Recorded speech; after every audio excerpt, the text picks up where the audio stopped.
Human values, human values 4C part है। Harmony in family, human values मानवीय मूल्य, harmony in family परिवार में सामंजस्य, परिवार में सामंजस्य। Affection, affection is the expression of care, affection is the expression of care.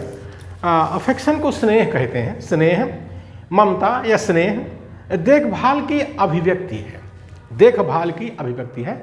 ये जो है परिवारों में होता है। परिवार के जो सदस्य होते हैं, जो बड़े होते हैं, वो जो है स्नेह रखते हैं अपने छोटों के प्रति, अपने बच्चे से, जैसे पति पत्नी हैं तो अपने बच्चों का जो है केयर करते हैं, उनका देखभाल करते हैं, तो उसको स्नेह कहते हैं।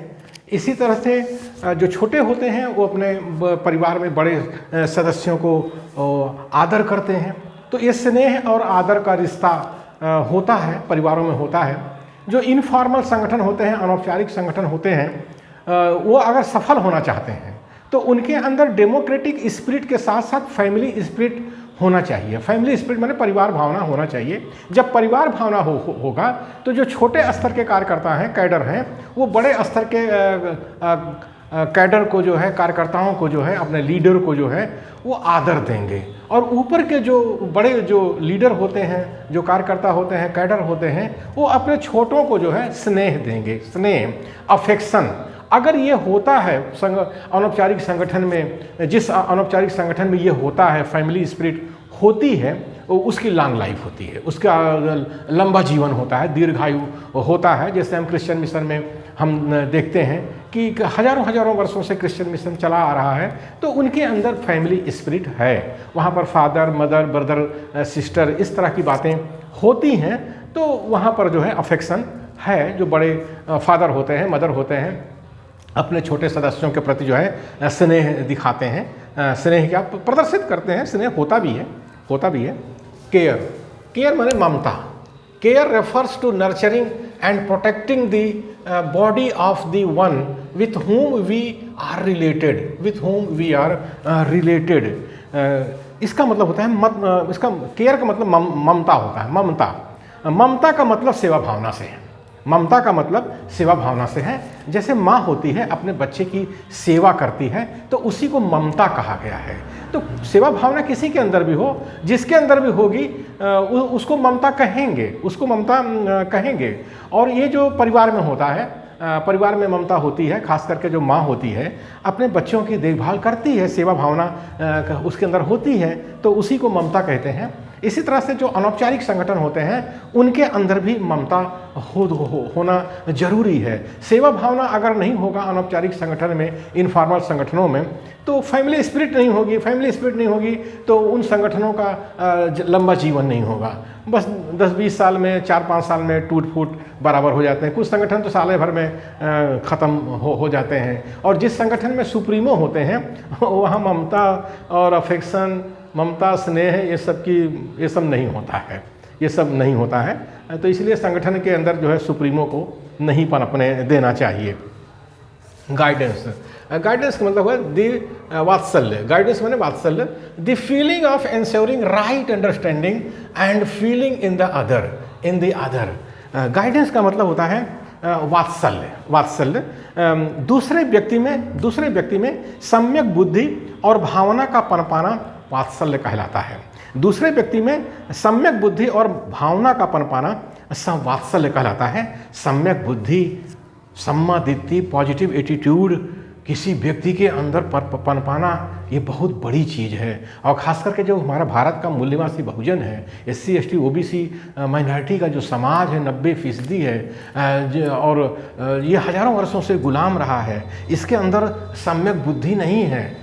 ये नकारात्मक बुद्धि है, इसके अंदर नकारात्मक है, सोच नकारात्मक है। तो इसलिए यहाँ गाइडेंस की बहुत ज़रूरत है, लेकिन नहीं है। हम जो लीडर हैं इनके सुप्रीमो हैं, तो सुप्रीमो के अंदर कोई वात्सल्य नहीं होता है, कोई गाइडेंस नहीं होता है। सुप्रीमो एक तरह से जानवर होता है संगठन में। लेकिन अगर एक तरह से जानवर का भी अपमान है। जानवर भी तो हाँ, जानवर भी अपने बच्चों के प्रति प्रेम तो रखता है, लेकिन जो मनुष्य है वो गाइडेंस वही देता है, गाइडेंस उसी के अंदर होता है।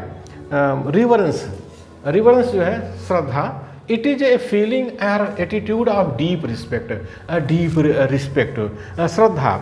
It is a feeling of और एटीट्यूड ऑफ डीप रिस्पेक्ट, यह गाढ़े सम्मान का भाव अथवा सोच है। एक होता है सम्मान, एक होता है गाढ़ा गाढ़ा सम्मान, गाढ़ा मतलब डीप रिस्पेक्ट, बहुत ज़्यादा सम्मान देना, उसको श्रद्धा कहते हैं, उसको श्रद्धा कहते हैं। और लोग कहते नहीं है कि जो ये बड़े बड़े गुरु होते हैं, बाबा होते हैं, तो उनके जो शिष्य होते हैं कहते हैं हमारी बड़ी श्रद्धा है, हमारे बाबा जी के प्रति बड़ी श्रद्धा है।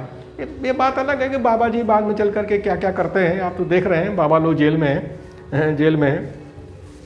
ग्लोरी माने महिमा मंडन, recognition of the efforts to attain excellence, glory का मतलब हुआ कि उत्कृष्ट बनने के प्रयास को मान्यता देना, उत्कृष्ट बनने के प्रयास को मान्यता देना, उसको कहते हैं ग्लोरी, गौरव, महिमा मंडन, यानी जो काफ़ी उत्कृष्ट होता है, एक्सेलेंट होता है। तो जो वो एक्सेलेंट बनने का जो प्रयास करता है उसकी मान्यता देना महिमा मंडन है, उसी को महिमा मंडन कहा जाता है। और ये देखा जाता है कि जो जहाँ पर शैतान होते हैं, शैतान जो है अपने संगठन का बड़ा महिमा मंडन करते हैं, अपने गुरुओं का बड़ा महिमा मंडन करते हैं, उनके अंदर ये देखा जा सकता है। हमारे जो मूल निवासी बहुजन हैं उनको देखना चाहिए कि ये शैतान कैसे कर रहे हैं, किस तरह से महिमा मंडन कर रहे हैं। भले ही उनका जो गुरु है किसी काम का ना हो, लेकिन उसका महिमा मंडन बहुत करते हैं। आप देख लीजिए कालिदास का तो इस तरह से महिमा मंडन किए कि वो राजकुमारी से विवाह कर बैठे। हाँ, ग्रेटिट्यूड कृतज्ञता। Gratitude is a feeling for a person who has helped me to achieve my excellence,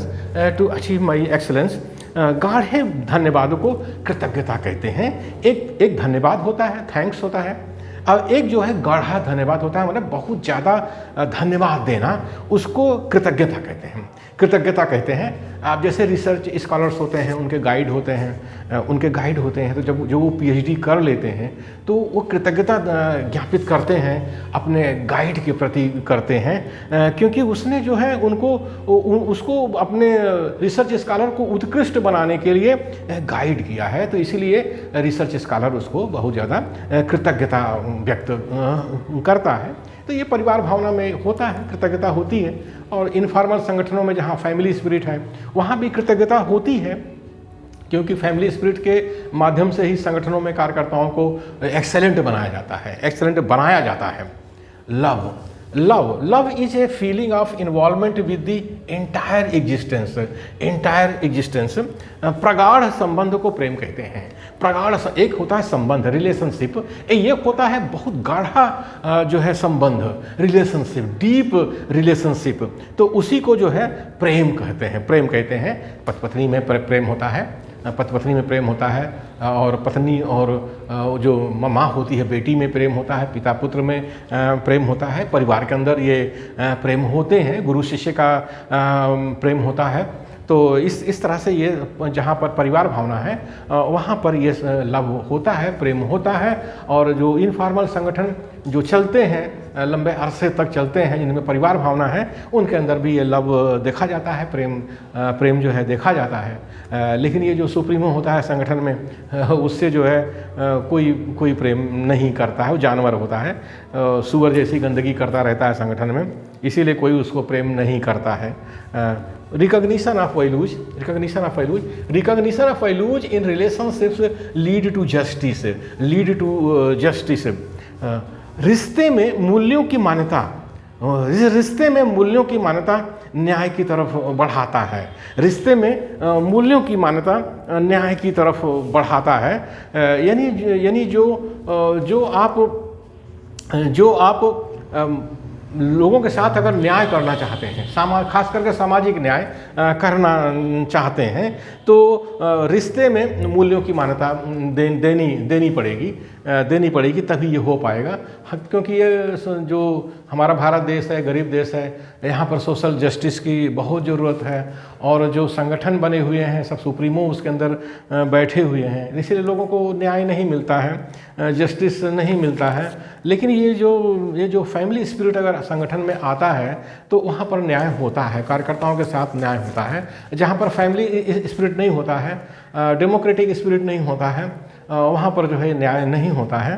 तो ये हमारे मूल्यवासी बहुजनों को बहुत ज़रूरत है, ये जो शब्द हैं इनको समझना और संगठन के अंदर परिवार भावना विकसित करना, ये बहुत ज़रूरी है। तभी जा कर के हमारे मूल्यवासी बहुजनों के जो इनफॉर्मल संगठन हैं उनकी लंबी आयु होगी, उनकी लंबी उम्र होगी, और तब जा कर के वो अपने जो व्यवस्था परिवर्तन का जो लक्ष्य है उसको हासिल कर सकते हैं।